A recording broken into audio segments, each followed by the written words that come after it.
Paldies, cienījamie kolēģi.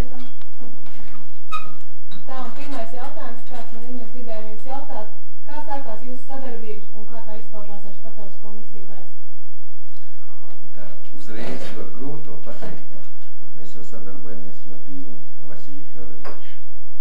Vismaz 4-5 gadi jau būs. Un šī sadarbība sākās, tie bija tādi ļoti grūti laiki.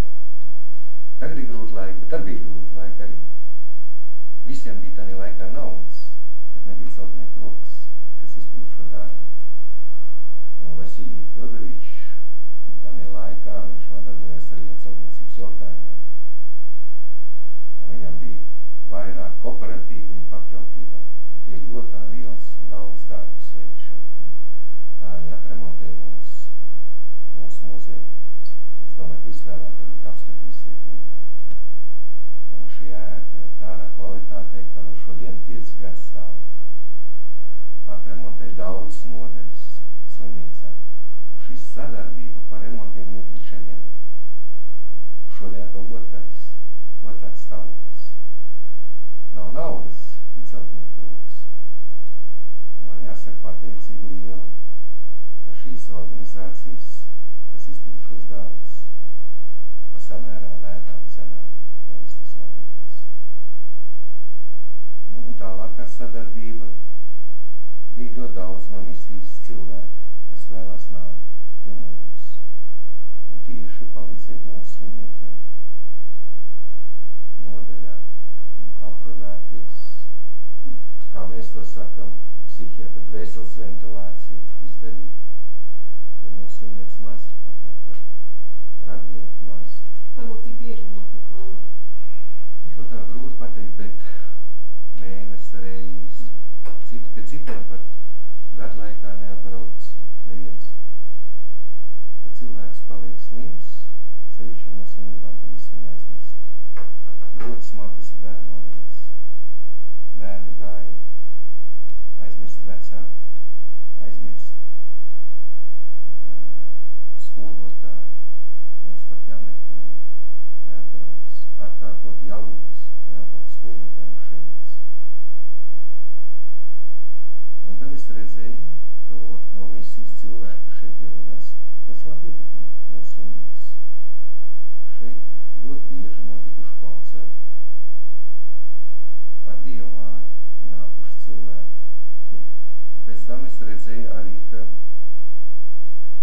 daudzi mūsu darbinieki apmeklē šo misiju un arī jūtās tur labi un atraduši savu dombiedrus un arī ļoti daudz mūsu slimnieki. Un viņi atrod tur palīdzību un laikam tas viņam patiešām vērtīgi. Nu, varbūt vairāk, ja? Patiesībā ne jau es uzsāku šo sadarbību, ja? Ar šo misiju. Patiesībā jau uzsāku man galvenā māsa. Cik ilgi jau jums varbūt ir tā sadarbības varētu pastāstīt? 5 gadi. Ja? Un es domāju, ka varbūt tuvāk par šo sadarbību es došu arī vārdu galvenai māsai. Anastasijas Pancelūdzu. Mums tā sadarbība. Kāds jūs redzat? Nu, es domāju, ka iespējas būtu ļoti liels. Tas viss atkarējās no gaismas, no misijas gaismas. Es esmu bijis beidzamā laikā ārzemēs, Zviedrijā.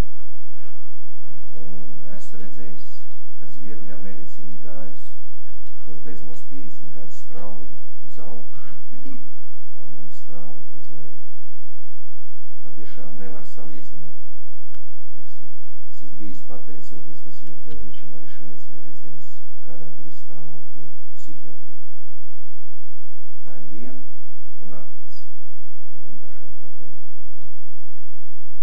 Bet pašlaik, ņemot vērā, ka ir līdzekļu trūkums, es domāju, ka Vasilij Fjodorovičs, viņš to uzņemtos, viņš varētu palīdzēt atvērt mums maksas nodaļu. Vismaz vienu nodaļu mūsu slimnīcā, ka varētu izveidot tā, ko to prasa, teiksim, tā, kad tas jāzināst. Un tas būtu, teiksim, pirmais sākums. Mēs varētu vienu tā nodaļu izveidot, tā mums būtu uz ko līdzināties un tālāk veidot, ja, visu slimnīcu. Bet es nezinu, vai tas būs iespējams, jo tas prasa ļoti liels materiāls.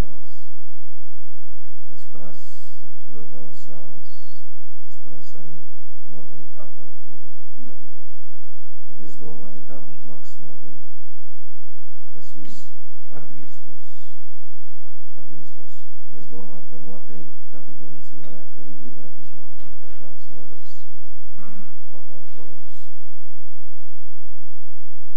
Nu, varbūt Vasīs Fjodorovičs Varbūt nedaudz vēlāk jūs iepazīstināsiet ar savu personālu mūsu tātad Лозу. Какие вы видите дальнейшие перспективы? Значит, мы планируем, чтобы на территории больницы миссия могла взять спонсорство и создать какое-то отделение, или мы в этом вопросе еще продумаем, и создать от нашей миссии такую больницу здесь, совместную, под руководством главного врача и также врачей здесь. Мы планируем, что если мы будем это создавать, то с помощью наших иностранных друзей, которые сегодня к нам приезжают, изучают, просматриваются, они нам также хотят оказать помощь в каком-то степени медикаментов и другой гуманитарной помощи для этой больницы, которую мы планируем здесь совместно создать. Надо продумать, как, чтобы было лучше и более благоразумно к этому вопросу подойти. Сейчас, может быть, представьте. Да, представить, пусть скажут свое мнение, как они думают. Varbūt jūs varat pateikt savu viedokli.